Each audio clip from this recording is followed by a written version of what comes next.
Dili mo gani papa na mo ugod. Dili barkada ra man ina ko ugod. Oh, ayaw na ayaw. Ayaw, mafia yung kalaran mo. Eksklusibo, 21 anyos nga lalaki nagpabuto sa iyang armas kay naglagot sa iyahang silingan. Di magod makasud ang budget ani kay wa pa magud ang pirmahin ni Mayor that time. Pagkakon I think Friday evening hapon na jud to na pirmahin ni Mayor. So Pipila ka mga magtutudlo sa lalawigan sa Sugbo nakadawat na sa ilang honorarium. Apan ang taga-dakbayan sa Sugbo, sunod semana pa mahatagan.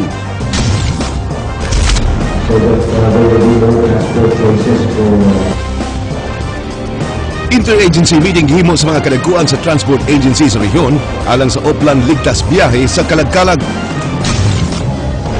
Di na sila diocesan, pero kami sa NCCA, declared pa na sila, they have to follow some NCCA procedures, which is... Mga debris sa natumpag nga kampanaryo sa Basilica Menor del Santo Niño planong ibalhin sa Talisay apan National Historical Commission supak sa maong lakang.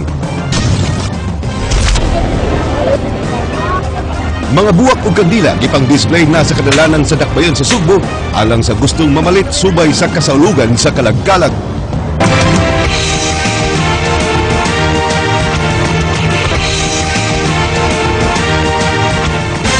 Mayong hapon Sugbo, Kabisayan ug sa uban pang mga dapit nga maabot ining atong tulumanon. Ako si Frank Malilong Jr. Ihatod na mo ang mga nagunang impormasyon. Ako si Georgia Herrera. Georgia, mga kapatid, duha na lang kaadlaw sa ulugon na sabang adlaw sa mga santos ug mga kalag. Mao nga subsob ang pagpangandam sa mga otoridad alang sa maong tinuig nga okasyon. Apan sa dili pa kana Frank, dili matinuod ang gipasalig sa COMELEC nga sa dili pa ang kalag-kalag mahatag nila dayon ang honorarium sa mga magtutudlo nga mo'y nagsilbing barangay election tellers ni atong Lunes atol sa piniliay sa barangay. Pipila ka mga lungsod sa dakbayan sa lalawigan sa Sugbo nakasugod na og pagpanghatag sa mga honorarium ug allowance sa mga sakop sa Board of Election Tellers. Apan dili pa mahatag sa COMELEC ang alang sa dakbayan sa Sugbo kay gihuwat pa nga marilis ang kwarta gikan sa supplemental budget sa syudad. Andrea Patenia, Sugin Limi.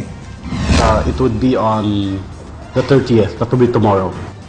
Sukwahi sa pamahayag ni COMELEC 7 Regional Director Attorney Kemi Lambino kagahapon nga karong adlaw bayran ang mga Board of Election Tellers kun BET, way nahitabong binayranay sa honorarium sa buhatan sa COMELEC Cebu City.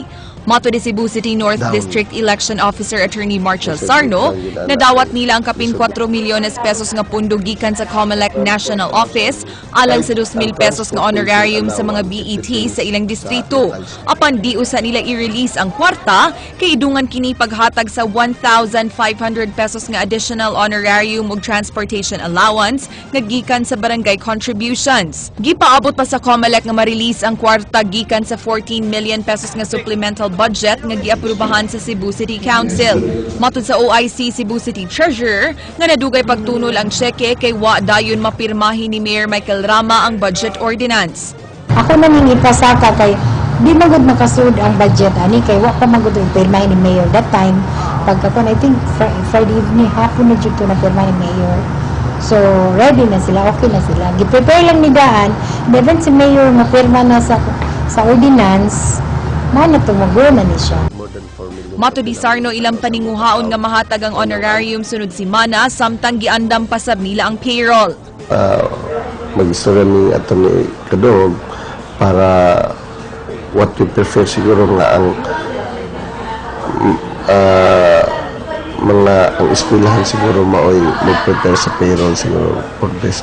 Kinaarabay mga bets nga murabag ng puli lang ba?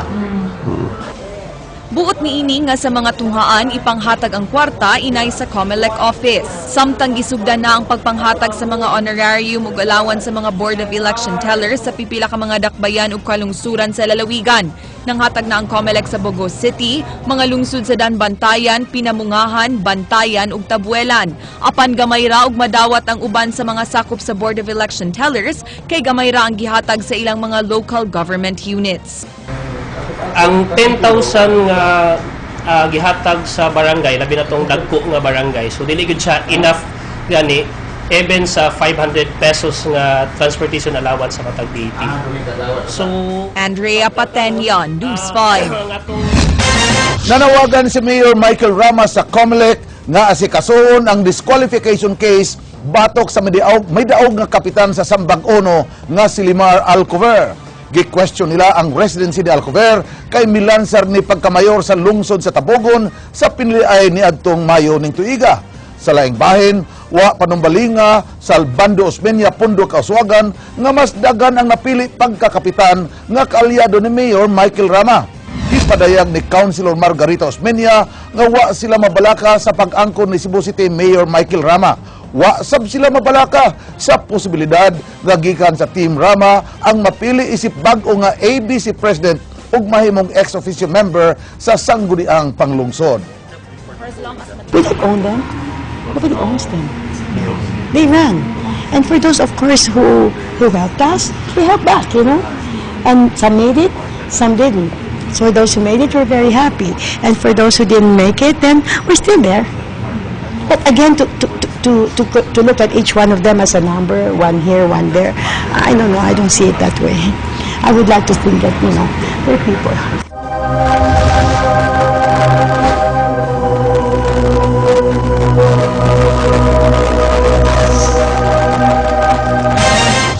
Planchado na ang security plan sa kapulisan alang sa duha ka adlaw sa dili pa ang kalag-kalag.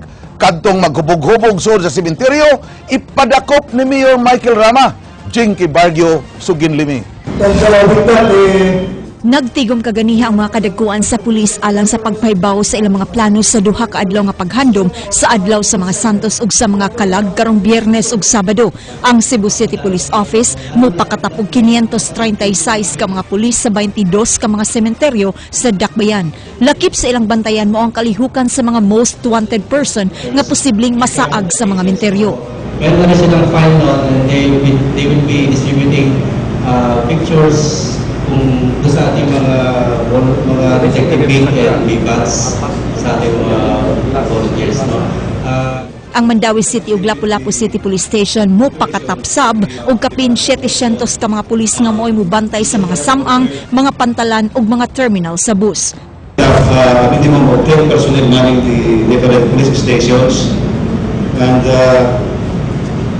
we will not also prejudice the security of public places such as malls and restaurants, big restaurants. We will also deploy personnel in the area.